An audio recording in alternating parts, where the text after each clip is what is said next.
Okay, so I want to begin with a short commercial.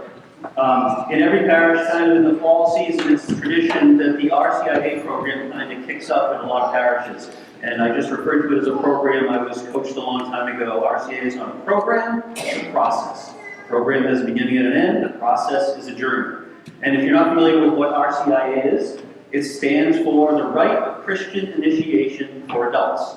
And so we have that here at St. Mark's, but unlike a lot of parishes, we don't have this, hey, we start in September and you kind of receive sacraments at Easter, which is tradition. You can be received into the church at any time in any parish.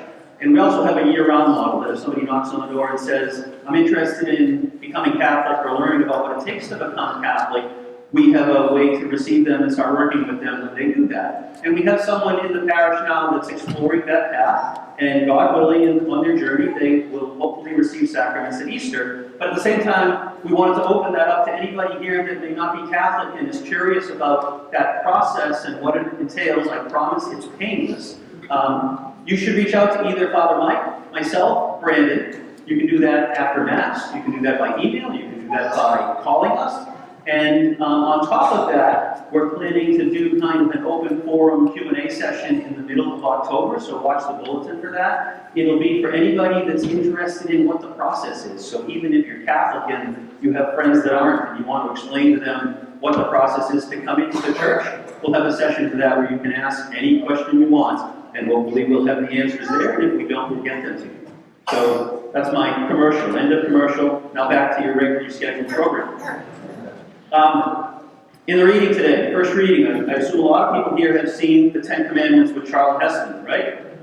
Yeah, I hope. Even Father Mike has seen it, so I'm good there. I found out that Hollis has not, though. She thinks she has, but she doesn't remember anything about it. I watched it this past Easter, so it's kind of vivid for me. I haven't watched it in 30 years. And in our first reading today, to give you the visual, if you've seen the movie, Moses is at the top of the mountain talking to God, and the people are at the bottom of the mountain, and they've made the golden calf. Right? So they're off the rails again, and they're worshiping an idol. And for all of you who have parents, tell me if you've done this, because I know I have. When your child does something wrong, when you need to tell your spouse about it, what do you say to them? Do you know what your child has done? Right? If the child's doing something wrong, it's not my child, it's yours.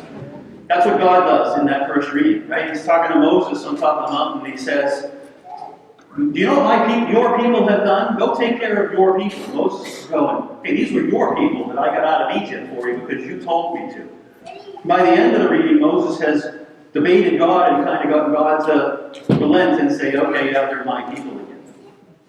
Then we go to St. Paul. And St. Paul talks about being a persecutor, arrogant, and a blasphemer, but relates to God's mercy, that he's converted from all of that. And I thought about those three words, and you might hear them in that reading, blasphemer, persecutor, and arrogant. And you might say, yeah, at least two or three of those don't apply to me. Well, I challenge you and say they probably apply to all of us. So maybe we all have a little bit of arrogance. But you might think you're not a blasphemer. Well, I looked it up, I thought about it a little bit and said, geez, maybe there are times when I've either participated in some joke about the church or not defended my faith that Jesus died for us for. I haven't defended it vigorously enough. And I challenge and say that maybe that's kind of part of being a blasphemer, that you're not defending what we believe. And persecutor, you might not think you're a persecutor, but when I looked up that definition, I know for sure that I am, and my wife would tell you I am. It's someone who annoys someone persistently. It's definitely me, and I'm a professional at it. But Paul talks about God's mercy for those three things. So I think we can relate to those kind of definitions that I put around them. But I look at the Old Testament and God saying, those are your people. And the New Testament, in Paul's reading, talking about God's mercy. Well, what happened? Did God change? The God of the Old Testament become different than the God of the New Testament? God is unchanging, doesn't change. So what happened? Jesus came along to give us that clarity of who God is and how we relate to him. And we hear that in the gospel reading today. Jesus talks about the lost sheep, the one lost sheep, the person turning back to him and to God. And the woman who finds the lost coin, who to me is really humorous because she's searching for this one coin, she finds it, and then invites a bunch of people over to have a party and spends a lot more money. She should have just left the coin alone. But at the same time, it gives you that image that heaven is just one big party. And I think it is. right? I mean, that's what we're all aspiring to, is that one party. And what happens in heaven? Jesus says that when someone turns back to him, there's rejoicing in heaven. There's a party.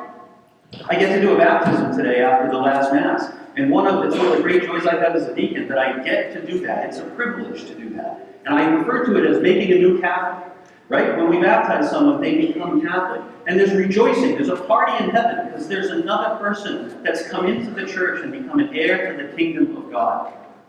So no matter where you are in your faith, the challenge is to not become self-righteous and say, I'm good with God. I don't need to do anything. Because it doesn't matter where you are, we need to work on something to turn back to God. And these readings today are that reminder that there's always something to work on in our life. If we ignore it, we're self-righteous. If we turn back to God, there's a giant party going on because we did that. So this week, find a way in your life to be the cause and a reason for a party in heaven.